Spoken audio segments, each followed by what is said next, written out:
Continuing our review, this problem, 9 through 12, is about Treasury stock.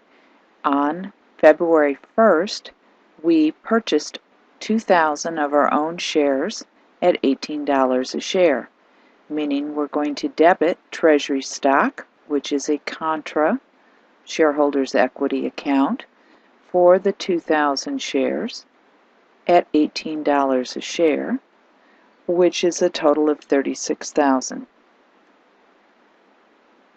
And we'll credit cash because that's what we paid for the Treasury stock. Now on March 2nd, we sell 1,000 shares of Treasury stock for $20 a share. So we're going to debit cash for the 1,000 shares that are sold at their sales price, which is $20 a share. So that's $20,000 because that's what we got. We're going to credit Treasury stock for the 1,000 shares sold, but at their cost basis. And remember, those shares cost us $18, so that's $18,000.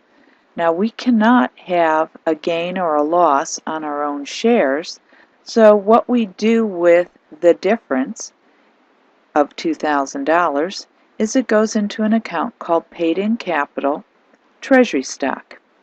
So that's how we handle the resale of our own shares by ourselves. On the number 11 says that on April 1st, we sold 500 shares of this Treasury stock for $15 a share. So I'm going to debit cash for 500 shares, and I sold them at $15 a share. And 500 shares times $15 a share is $7,500. I'm going to skip a line and credit Treasury stock. And remember, it's for the 500 shares sold at its cost basis, which is $18 a share. And 500 shares times $18 a share is $9,000.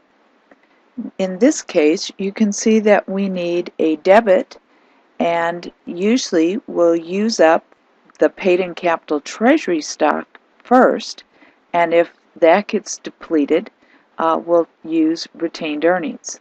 So in this case, we can debit paid-in capital Treasury stock because the difference between $7,500 and $9,000 is $1,500, and paid-in capital Treasury stock had a balance of $2,000. So we now have a remaining balance in paid-in capital Treasury stock of $500.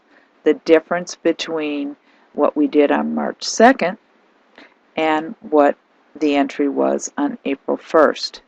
Now, on May 1st, we retire the remaining shares. And so when we retire stock, that means that we basically take these shares and we shred them. So they're no longer issued and they're no longer outstanding. So what's going to happen is I know that I'm going to credit, and I'm going to need lots of room here, Treasury stock, and I'm just going to call it TS, and the amount of shares we have left are 500 shares, and those 500 shares are at $18 a share. Sorry for the messiness. So 500 shares at $18 a share is $9,000. In addition, we're going to get rid of the paid-in capital Treasury stock. So we're going to debit PNC Treasury stock for its balance, because if Treasury stock no longer exists, neither can the paid-in capital on it. Now, when we retire stock, that means also the common stock is eliminated, And remember, this is 500 shares. And the par value of common stock, in this case, was $10 par. So that's 5,000. 500 times $10 is 5,000, so that's good. And also, we have to get rid of the paid-in capital for that common stock from its IPO. And in the initial public offering, it says that we had sold it for $15 a share. So it's going to be 500 shares at the difference between the $15, the IPO price, and the par price. So eliminating that original issue, that would have been $1,000, because that's 5 times 2,500. So far I've eliminated the Treasury stock and its associated paid-in capital.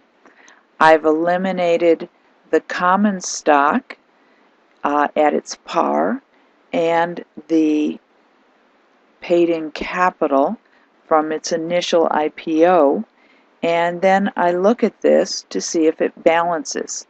And right now I have a credit of $9,000 and my debits only come to $8,000. So I need another debit, and since I have no room, I'm going to write it up here.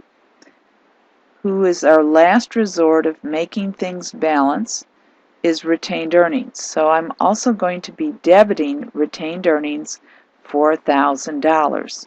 So that is how I would handle the retirement of Treasury stock, its common stock, to make sure all comes out well.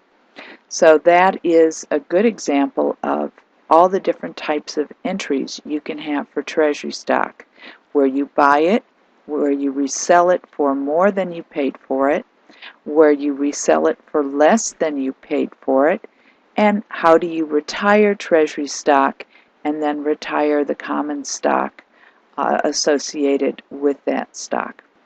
So hopefully this has helped.